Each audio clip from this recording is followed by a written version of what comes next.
안녕하십니까. 그것이 알고 싶다. 오늘은 성령님에 대해서 우리가 한번 같이 대화를 나눠보시도록 하겠습니다.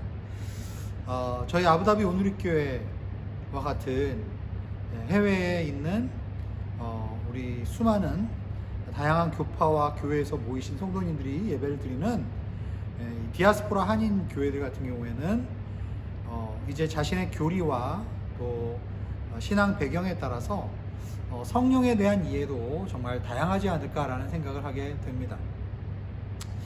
성경적인 성령에 대한 지식과 또 건강하게 공동체 안에서 성령님을 또 경험하고 또 성령 안에서 신앙생활을 우리가 함께 이어가는 것은 굉장히 중요하다고 할 수 있겠는데요.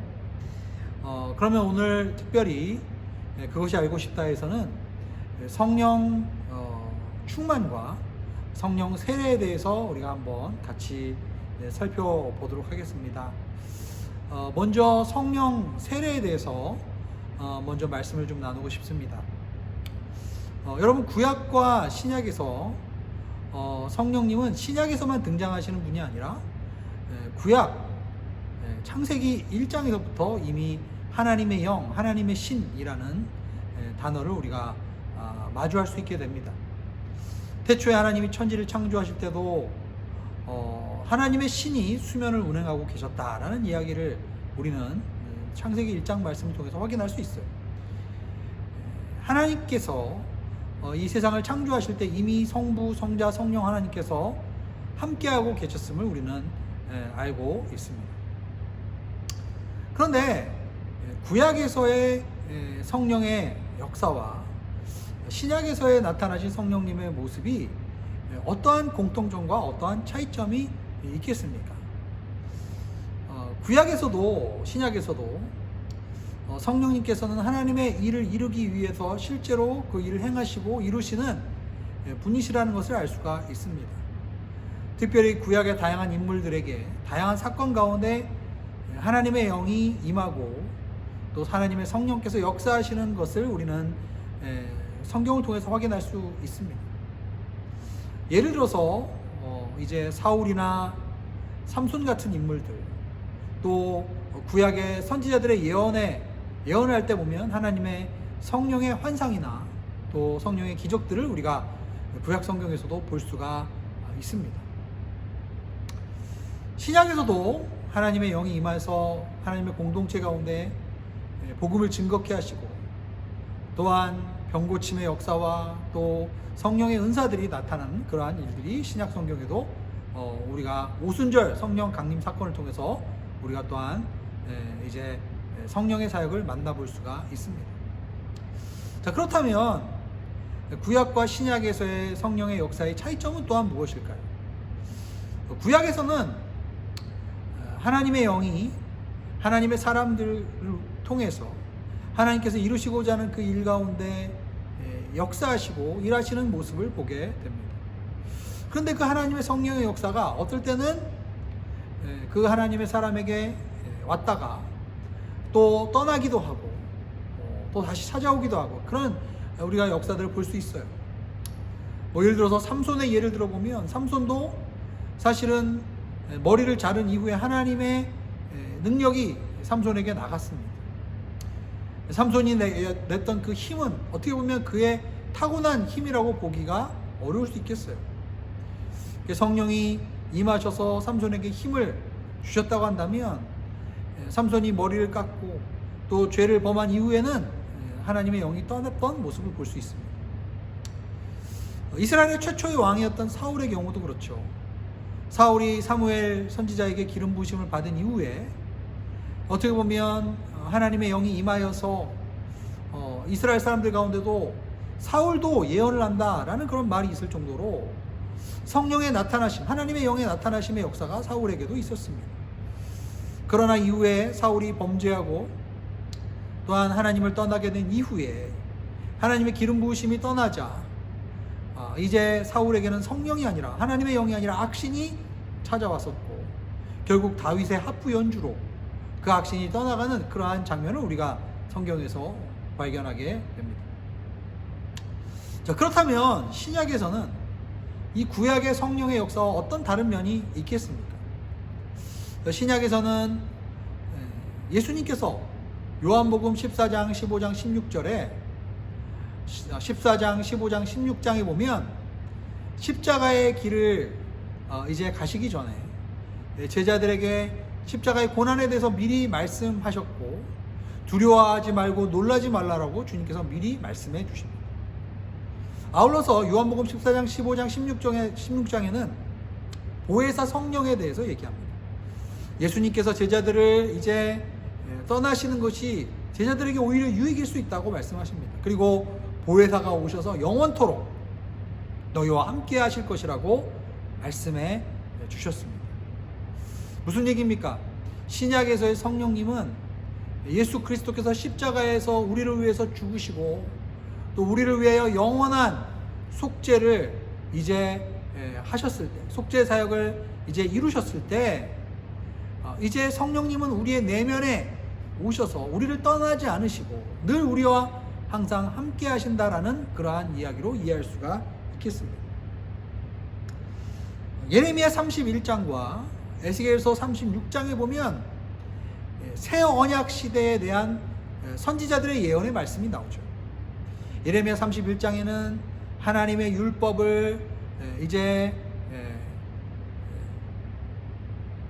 하나님의 율법을 생각 속에 주고 또 하나님의 율법을 마음에 쓰신다라는 그러한 내용이 나와 있고, 에스겔서에서도 이 성령의 역사를 마치 물을 뿌리는 것 같이 우리의 내면을 깨끗하게 해주시고 또 딱딱한 굳은 마음을 제거해 주시고 부드러운 마음을 우리에게 주신다라고 약속해 주셨습니다.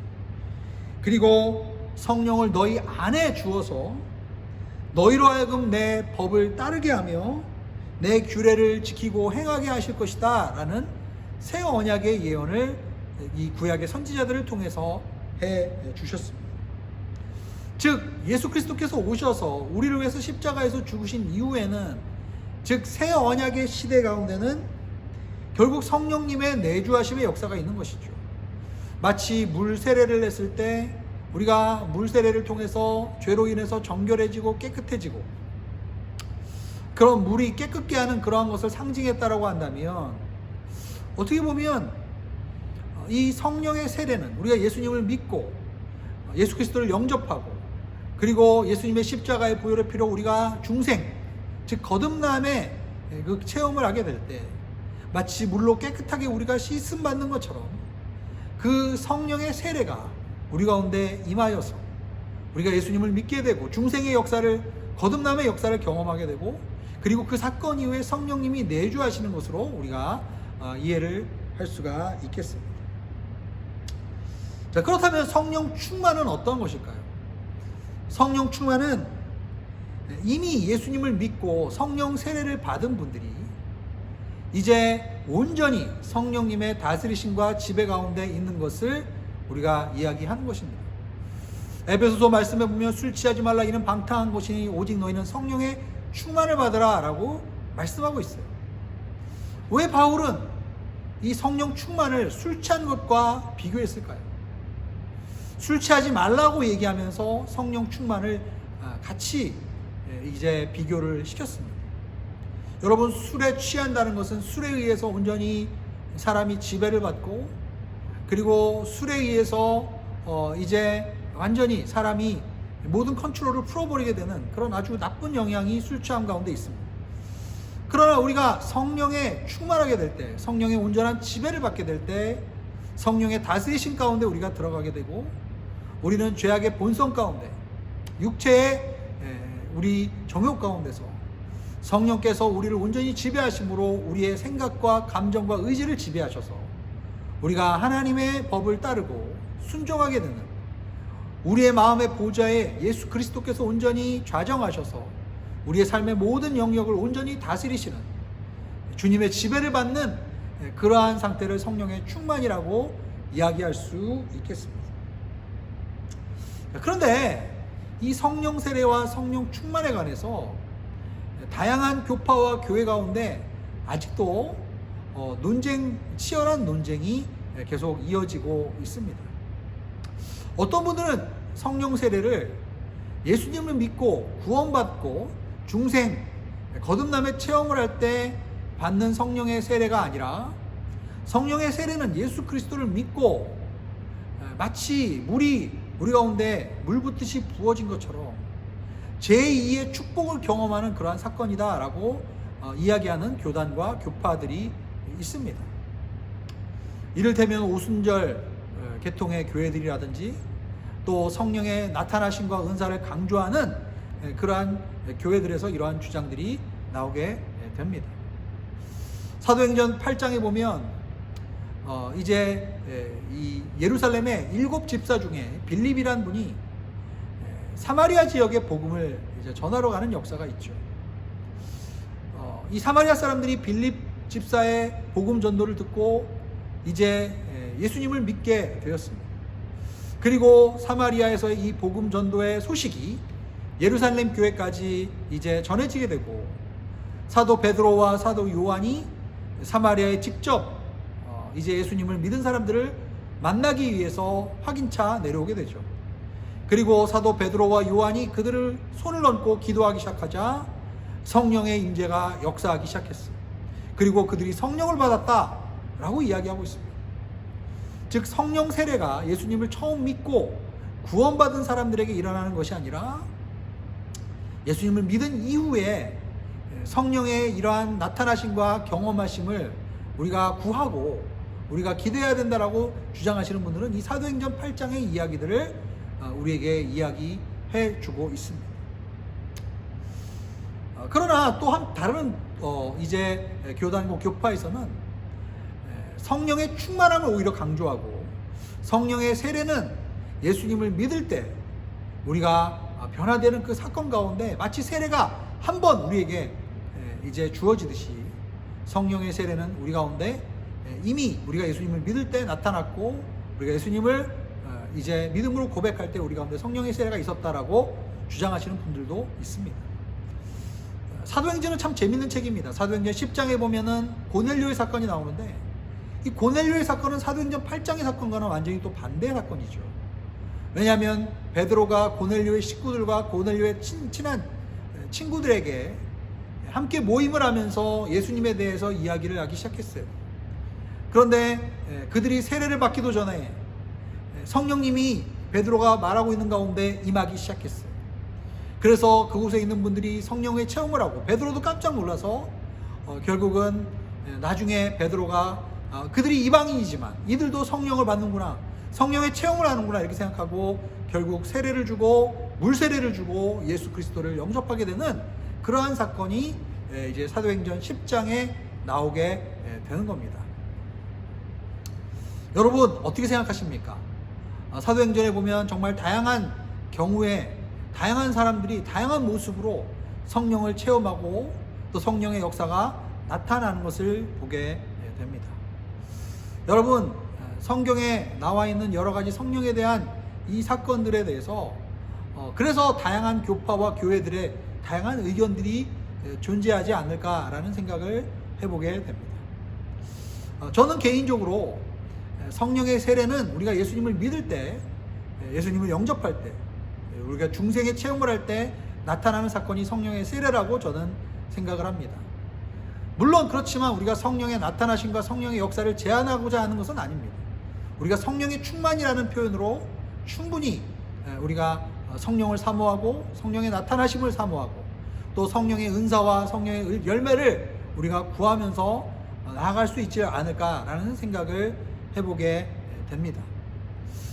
중요한 것은 성령 체험 그 자체를 우리가 갈망하고, 그리고 성령 체험을 내가 했다고 해서, 성령의 은사를 받았다고 해서 다른 그리스도인들에 비해서 내가 우월하고 영성이 뛰어난 것으로 우리는 착각해서는 안 될 것입니다. 성령님은 인격적인 분이십니다. 성령님은 때로는 우리 인생의 계절 가운데 우리의 감정을 터치하게 하기도 하시고, 때로는 성령님이 말씀을 깨닫게 해주심으로 우리의 생각을 또 때로는 변화시킬 때가 있습니다. 성령님이 때로는 우리의 의지를 또 터치하셔서 또 우리가 끊지 못했던 것, 우리가 결심하지 못했던 것을 또 결심하게 하시고, 때로는 성령님이 우리 안에 있는 죄악을 우리가 발견하게 하셔서 또한 눈물로 회개하는 그러한 일들을 허락하시고, 또 성령님이 때로는 우리가 말로 기도할 수 없을 정도로 우리가 탄식하고 있을 때 우리를 위해서 중보하시는, 성령님은 인격이 있으신 분이기 때문에 정말 다양한 모습으로 다양한 형태로 우리에게 다가오실 수 있고, 또 우리 각자 사람마다 성령님을 체험하는 것이 다 다를 수가 있습니다. 중요한 것은 성령님은 어떤 포스나 어떤 기나 아니면 어떤 에너지나 이런 것이 아니라, 성령님은 삼위일체 하나님의 한 위격이시고, 그리고 성령님은 성부 하나님, 성자 하나님, 성령 하나님과 함께 사랑하면서 함께 이제 독특한 각 위격의 일들을 진행해 가시면서 서로가 서로를 높이고 서로가 서로를 보완하여 주시고 서로가 서로를 이제 높이는 그러한 역할을 하신다는 거예요. 성령님은 우리의 구원과 관련해서 우리의 죄를 깨닫게 하시고, 그리고 우리로 하여금 모든 진리 가운데로 인도하시며, 예수 그리스도께서 가르치고 우리에게 말씀하신 것을 생각나게 하시고, 그리고 성령의 은사를 통해서 몸된 그리스도인의 교회 공동체를 세우시고, 그리고 우리로 하여금 성령의 열매를 맺게 하셔서 우리가 그리스도를 더욱 닮아갈 수 있도록 돕는 그러한 역할을 감당하시는 분이라고 저는 생각합니다. 여러분, 그래서 우리는 양극단을 우리가 피해야 될 것 같아요. 성령 세례가 두 번째로 임하는 성령의 나타나심이다라고 강조하시는 분들은 성령의 은사나 현상 같은 것을 지금 굉장히 강조하는 경향이 있습니다. 성령의 인격적인 부분, 성령의 말씀하시는 부분들을 우리가 도외시할 수 있고, 또 한편으로 이제 성령이 성령 세례만 해당된다라고 이야기하시는 분들, 즉 성령의 역사는 이제는 더 이상 교회 가운데 끝났고, 그리고 이제는 우리가 말씀으로 믿음으로만 신앙생활을 하면 된다라고 이야기하시는 또한 극단의 분들도 계십니다. 여러분, 사도행전에서 나타난 사도행전 8장과 10장에서의 말씀은 어떻게 보면 하나님께서 복음이 사마리아 가운데, 복음이 이방인들 가운데 전파될 때 독특하게 나타났던 그러한 현상으로도 우리가 생각해 볼 수가 있습니다. 이 성령에 관한 하나님의 역사는 다른 성경에 나와 있는, 다른 성경 구절에 나와 있는 성령에 대한 설명과도 우리가 함께 살펴보면서 우리가 성령에 대해서 좀 더 이해하고, 그리고 성숙한 그리스도인으로 성령님을 우리 삶 가운데 환영하고, 또 성령을 우리가 소멸하지 않고, 그리고 늘 성령을 충만한 그리스도인으로서 우리가 살아가는 그러한 우리가 되었으면 좋겠습니다. 여러분들, 오늘 이 성령 충만과 성령 세례를 통해서 또 성령에 대해서 우리가 다시 한번 관심을 가지고 우리의 삶 속에서 성령님을 사모하는 저와 여러분이 될 수 있기를 바랍니다. 여러분, 감사합니다.